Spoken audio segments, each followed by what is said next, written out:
Warning: the opinions expressed in this video do not represent YouTube, associations, agencies, or any particular individuals. Some explicit content may occur in this or future presentations. Viewer discretion may be advised, but ignored if you're into that thing.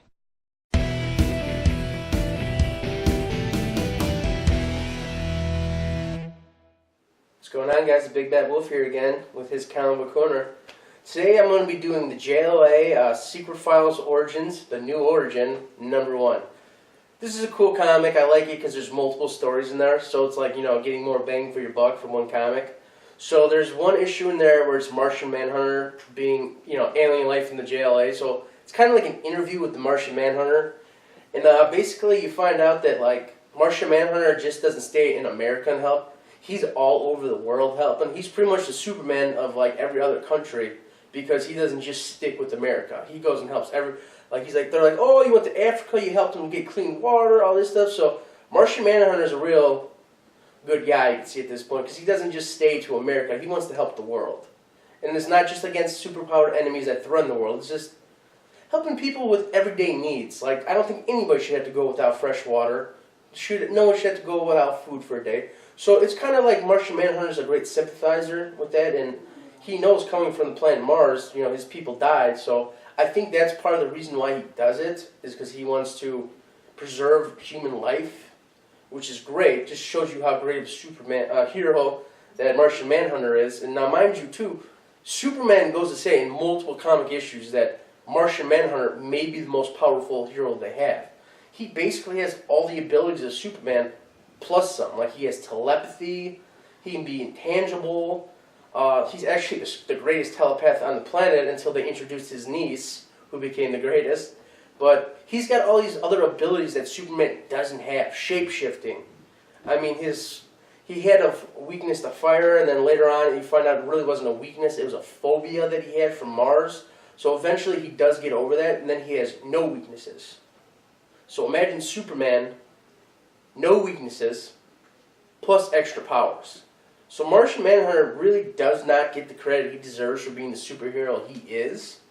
And that's a shame because he really is a cool superhero. But yeah, I'm really hoping they put him in the JLA eventually in the new DC universe. Until then, he was on Supergirl, I believe. Did a good job there.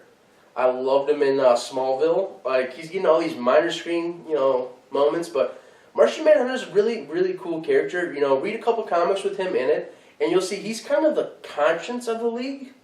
You know, you have Batman who wants to do for the greater good, even if it means sacrificing people. And Superman's like, oh, no, we'll sacrifice ourselves before. But Martian Manhunter tries to find a way to save everybody. That's why I always feel Martian Manhunter gets left out of stories, because he has that big conscience. And then there's one of the other stories in here is how they met the new Superman. This is, of course, talking about, like, the Superman, the electric blue Superman. So this is after, you know, he died and stuff like that, so he gets these new powers. So the JLA wants to test him because, you know, he's got new powers. They got to see what he's capable of. So you see him racing the Flash. He's nearly as fast as he was before, you know, still keeping pace with the Flash. He's trying to fight Wonder Woman's put him in the hand-to-hand combats, and he's just kind of standing there like every punch he throws is getting, you know, phased through him.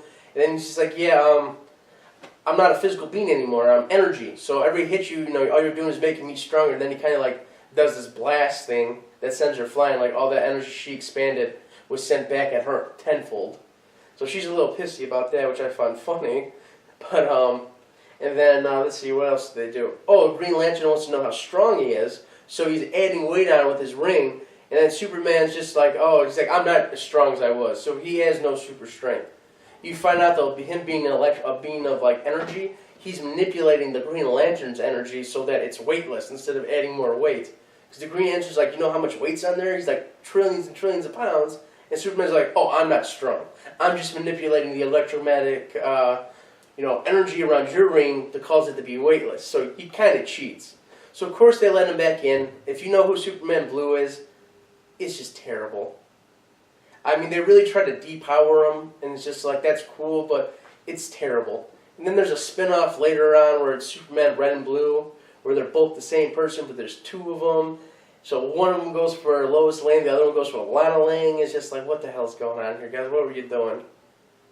But anyway, so that's just one of the issues in here. And then one of my personal favorite issues is the JLA gets called to this building. Starro's back. If you don't know who Starro is, he's the giant star from space. He always has these little stars that fly off, that plop on your face, and then he controls you.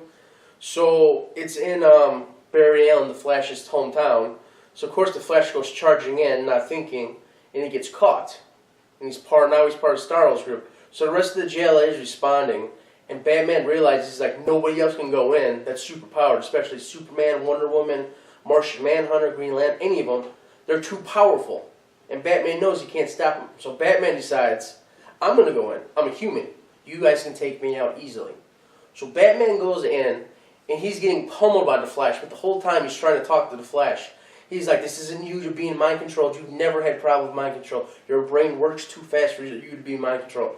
So he's taking a beating, and then the Flash, you can start hearing him. She's like, I am the Flash. I'm the Flash. And then he finally gets the alien off of him. And then they figure out how to beat Starro. They freeze him. They turn on the AC and they freeze him. And then Superman, Martian Manhunter, they throw it into space, and that's how they end the issue. So this is just one of those cool promo comics that came out that had multiple stories in here that try to get you back interested. This came out in the mid to late 1990s, and this is comics were dying at this time. Like they didn't really get a refresher until about 2000 when comic book movies started coming out to get people interested again. So this is a time where they had to give you a big bang for your buck because, I mean, they were losing people left and right. Marvel almost filed for bankruptcy. DC almost filed for bankruptcy. All the big boys almost were gone. Imagine that. We wouldn't have comic book movies. No MCU, no DCU. Like, that's big. That's big. I mean, these are billion-dollar, franchises now. And just imagine if comic books faded away. Stan Lee said it the best. They asked him about these digital comics, and he's like, sure, they're great to look at. He's like, but they're like boobs. Wouldn't you rather touch them yourself than look at them online? So Stan Lee is a genius because he's right. I would rather hold this in my hand than look at it on my phone. Nothing wrong with that. You don't have access to a comic book store? Cool. I do. I'm going to always collect these. But yeah, that sums up basically this comic. It's a really cool comic. I don't know if it's on the rare side. Somebody once told me, oh yeah, that's a rare comic. I'm like, just because it's a #1 doesn't mean it's rare. So anyway, guys, I'm going to sign off the Big Bad Wolf Benny, my comic book corner. I'll see you next time. By the way, if you guys have any recommendations, like I love reading new comics, let me know. Give me a shout, say something below. I'll give you a shout out. I'll even do a review on it for you. So as always, like, subscribe, and share. I'll see you next time on my corner.